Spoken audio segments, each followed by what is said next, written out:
Portlock, Alaska, began its existence sometime after the turn of the century as a cannery town. In 1921, a post office was established there, and for a time, the residents, mostly natives of Russian and Aleut mix, lived in peace with their picturesque mountain and sea setting. According to a story in the Anchorage Daily News, sometime in the beginning years of World War II, rumors began to seep along the Kenai Peninsula that things were not right in Portlock. Men from the cannery town would reportedly go up into the hills to hunt Dall sheep and bear, and never return. Worse yet, sometimes stories would circulate about mutilated bodies that were swept down into the lagoon, torn and dismembered, in a way that bears could not or would not do. Tales were told of villagers tracking moose over soft ground. They would find giant, man-like tracks over 18 inches in length, closing upon those of the moose, the signs of a short struggle where the grass had been matted down, then only the deep tracks of the man-like animal departing toward the high, fog-shrouded mountains. By 1950, the fed-up townsfolk decided to move.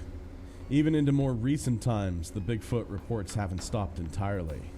In 1990, an anonymous man was working as a paramedic in Anchorage. He got called out in alarm for a man having a heart attack at the state jail in Eagle River. The patient was a native man in his 70s, and after the man got him stabilized with IVs, oxygen, and cardiac drugs, the man's partner and he began to transport him to the native hospital in Anchorage. En route to the hospital, the paramedic and the native man from Port Graham talked about hunting. The paramedic had been to Dogfish Bay and was once weathered in there. The old man sat up in the gurney, grabbed the paramedic by the front of his shirt. He got right up into his face and said, "Did it bother you?" The paramedic says with that question the hair stood up on the back of his head. He said, "Yes."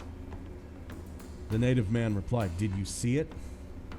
Paramedic said, "No, did you?" The native man replied, "No, but my brother seen it. It chased him." In August of 1973, a gentleman only known as Ed and his friend Dennis were bow hunting for goats and black bear when a storm forced them to take shelter in Dogfish Bay Lagoon.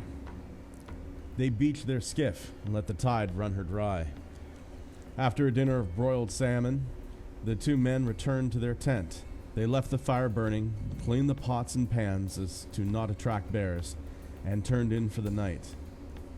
The sky was clear, but the wind was howling through the old-growth timber that lined the shore. Sometime around 2 a.m., Dennis woke Ed after hearing what sounded like footsteps outside the tent.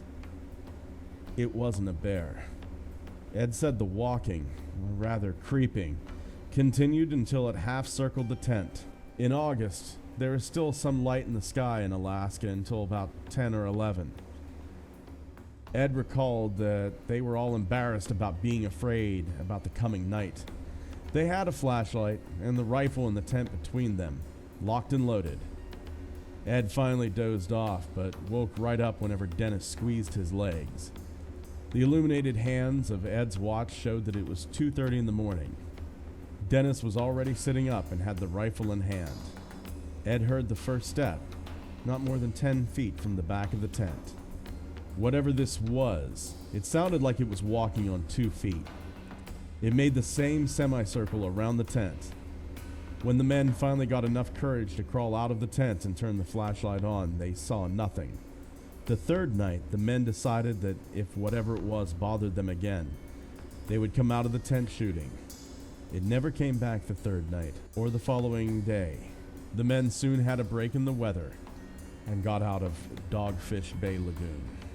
Though Bigfoot became something of a popular phenomenon in the 60s and 70s in the lower 48 states, Bigfoot in Alaska has been around for a long time. According to their culture, Bigfoot might be a different kind of creature, a tragic half-man, half-beast who wasn't always in this condition. Some of the natives say that they used to be fully human.